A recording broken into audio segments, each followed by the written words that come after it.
I've had some requests from other homeschooling moms on how I'm able to fit everything in and have an area to teach my kids. So I decided I would just give a tour and show how we set things up for us.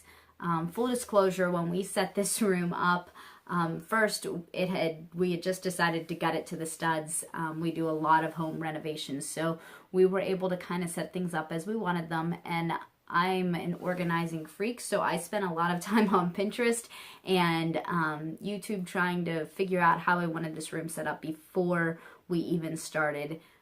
We have a lot of IKEA products because I find they're fantastic for organizing school type areas and home office type areas, and I love the fact that we were able to get mostly all white furniture pieces that keep the room looking clean and let us have a little bit of space because it's not a huge room. So I'm going to go ahead and start the tour and just show you how we have things set up. It's just going to be a general tour. If you see something that you want me to go a little bit more in depth on or how I organize it, go ahead and put comments below and I will be happy to do a video on anything that you guys are interested in. Okay guys, so here we are just at the entryway. You can see that, and this is the room. And I'll just show you some of these things. Right here, my kids have some Inno tabs on the bottom for my little two and a DS on the top. My girls are only allowed to take those once a week to dance because they have to sit in the waiting room waiting on the other kiddo to be done with class.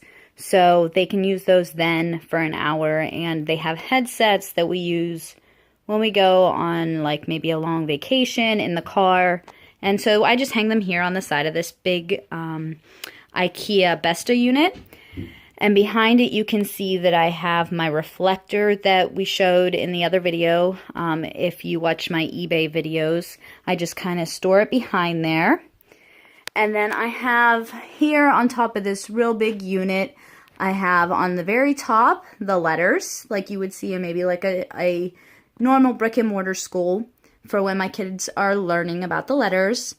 And here on the top, we have just a little bit of decoration. My kids love Christmas time, and so do I. So we've been counting down since actually day 99. So you can see that there. But behind that is just a thing that I can put the laptops in and my Kindle. And my husband's laptop also goes in that, but it's in the other room right now. And a laminator. I have preschoolers, so I laminate a ton of stuff.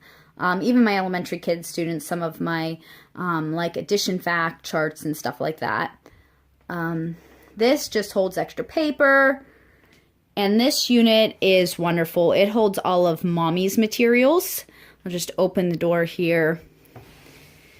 On the top are my manuals for everything in my home, and then I have some normal supplies and all of my little kids' school supplies. You can see letters and stuff, and then glue sticks, and on the bottom, printer paper. And on the other side, we also just have some of my books and things. And then down there is more paper and whatnot. That tote has extra coloring books for when the ones that are out are all full because we have way too many. This unit is another IKEA unit. I told you we have tons of IKEA here. And it is able to hold a lot of extra writing utensils. Sorry, it's a little messy in there right now. My kids must have got in there. It holds all kinds of things like adhesives. And so anything that's extra supplies of any kind, we put them in this unit here. I have a paper cutter up there. Sorry, it got a little blurry. Here, this is one of my favorite spots. I got this from IKEA also and just hung it on a couple command hooks, and it has all of my kids' current coloring books. These are the ones they are allowed to access and color whenever they want. When they've become too full, then we go ahead and recycle them, and we can put new ones in there from the tote that's in the other thing. There's my poster boards. They kind of stick out a little bit, and they're not as put away neatly as they should be at the moment, but that's where I keep the poster boards for when I do my photographing. Again, if you watch my eBay videos. This is one of my daughter's areas for school. Those boxes have all of their stuff in it that they use for a daily basis. And then they have these awesome flip desks that flip up and flip back down. And so when they're not in use, they're not taking up a ton of space, but they're nice, big, broad area that they can use their laptop on and still write. Sorry, I'm having trouble focusing for some reason. There we go. But they have a nice big area that they can write also. And we just use the command hooks up there to hang their headphones, because when they do activities online, I don't want them to have to worry about interfering with each other. And then on both sides of this little unit, I have these green, they're like, what do I want to call them? The art smocks that for when my kids paint or do anything like that. We have a printer, and in the bottom here are my teaching manuals for anything, for my big two, and then just some extra, like there's a cookie sheet down there that I use often for my preschooler and such, and a pencil sharpener. These are my kids' Kindles. They got them for Christmas. They don't really use them much, but we do use them when we go away on longer trips. They're able to download Netflix on them and watch them. When we drove from Pennsylvania to Florida this summer, they used them a lot. And that's just, you know, fun router and all that stuff, but it keeps it up and out of the way. And that's my Dymo printer, which if anybody's interested in, I can do a video on that. I use that for my eBay shipping labels. I used to cut and adhere everything with packaging tape, but I invested in this because it was on a lightning deal on Amazon last year, and it is amazing. It saves me so much time, especially since I ship a lot now. My son's preschool area, you can see the smock hiding back there, and his desk area. Here we have a calendar. It's just a bulletin board that we got, and everything on here is pretty much from the Target dollar spot, except for the calendar. I believe I ordered that off of Amazon for a couple dollars with the numbers, and the months. I have the other months on my desk that I store them, but I printed those, I believe, off Pinterest, and then I just used my labeler and labeled them. I've been using the same exact bulletin board with everything in it since my oldest started preschool about 5 years ago. So this is just a bin that I keep here. It has a couple extra pieces of bubble wrap that I brought up from the basement that I didn't need, but mostly that's where I put my packages when I pull something during the day because it's sold and I have to ship it the next day, and that way it's ready for me when I have to go ahead and ship. This is probably one of my most favorite things, and it is my Besta unit. My Expedia unit. They don't sell this anymore at IKEA, but they have something similar. I think it's called the Calyx. And up on top, we just have these great big bins that have books in them, mostly little kid books. My kids' chapter books are in a different area of the home, but for anything that's for little kids, this is where we store the books that are in rotation. These canvas bins on the top are where I store some of my eBay stuff, as well as the next row. The three in the center store some of my small eBay items. On the top left and the top right, those are my curriculums for my 3, 4, and 5-year-olds that are like preschool age before they quite hit kindergarten. Those are the two curriculums that I use. And then on the outside here on the right is a bin where I store all of my important information, stuff like healthcare manuals and stuff like that that come in. And the left is all of my coupons, because we know when you have a big family, if you don't coupon, you can't save any money. Down here, I have 2 bins of kids' books. My top one is my big girls' books, and the bottom one you can see is a little bit messy, is because that's my 2 and 4-year-olds' books. And also the dictionary for my older girls is kind of snuck in the side there. And that's what they use when they get sick of those books. I rotate them with the books that are on top. And the rest of those are just some other kids' items that we use for school and for play. And then the bottom have some like art supplies and books that we also use for my kids to do school. Things like other items like a balance for science class, or cube blocks for math, that type of thing. Now over here on the side of this unit, I have these also came from IKEA, and they are really bag holders, but I use them for my wrapping paper.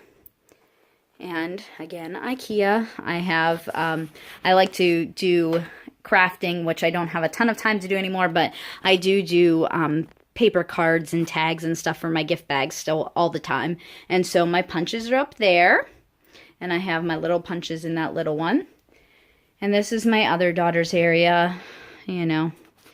Now over here I have another set of stuff from IKEA, and on the top there I keep my cards for when I'm giving cards to people for gifts. I have extra tape, just regular Scotch tape and ribbon, and invitations. That's basically if we are going to a party or having a party, that's where everything is.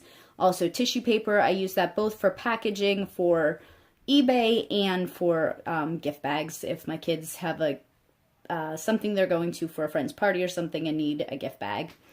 Now in here, whoops, my husband left his tape measure up there and it does not belong there. You can see we have a plethora of supplies, but these are the types of things I don't want my kids to be able to have access to. So I have things like glue sticks down low where they can use them, things like paint up high so I don't have painted walls and clothes all the time.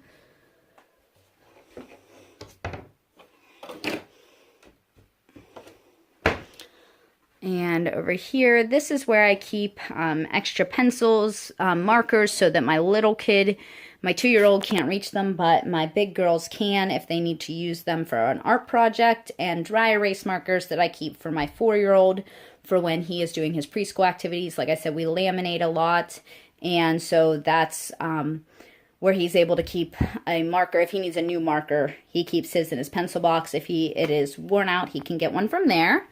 My daughter didn't put her pencils back in here. And that's my scale. We've talked about my scale, but here's where I keep some of my bags for shipping supplies. My boxes are kept in the basement. And then this is my desk. When we wanted to do a desk in here, I needed something that was super thin, and I already had this, so we kept it and just kind of repurposed it into my desk. It used to be my scrapbooking. Oh, there we go. It used to be my scrapbooking desk, but I made it into a regular teaching / work desk with my carousel over there. Instead of holding all my crafting supplies, now holds all of my pens and pencils and miscellaneous stuff, my labeler, a calculator. I got this awesome brown file box for very inexpensively at Home Goods, and it keeps everything that's important in it. And then I have binders down here. I'm able to just slide it into the shelves. I have my home management binder and my Christmas binder and my school binder and my eBay binder. And then these drawers are able to just hold supplies of things that I need, things like envelopes, things for bills and whatnot like that. So that is how we fit everything for school and work and eBay and everything in one. In my house, most of it is in this room. So so that's how pretty much we set everything up. You can see that I have a little bit of stuff for eBay in here, some smaller storage items. I sell things like Monster High or hats, and some of those things I keep in here. The clothing items and toys and those kinds of things are kept somewhere else in my home, and I will probably be doing videos on those in the future. But for now, that gives you an idea of how I fit everything in here and how I homeschool and eBay and have a home office all in one room. So if you like this video, please give it a thumbs up below and subscribe for more videos. If you have any questions or want to see any more in-depth videos of how I do any of my homeschool things, go ahead and leave those in the comments below. I'm going to try and do some more homeschool videos in the future. Thanks, guys. Bye.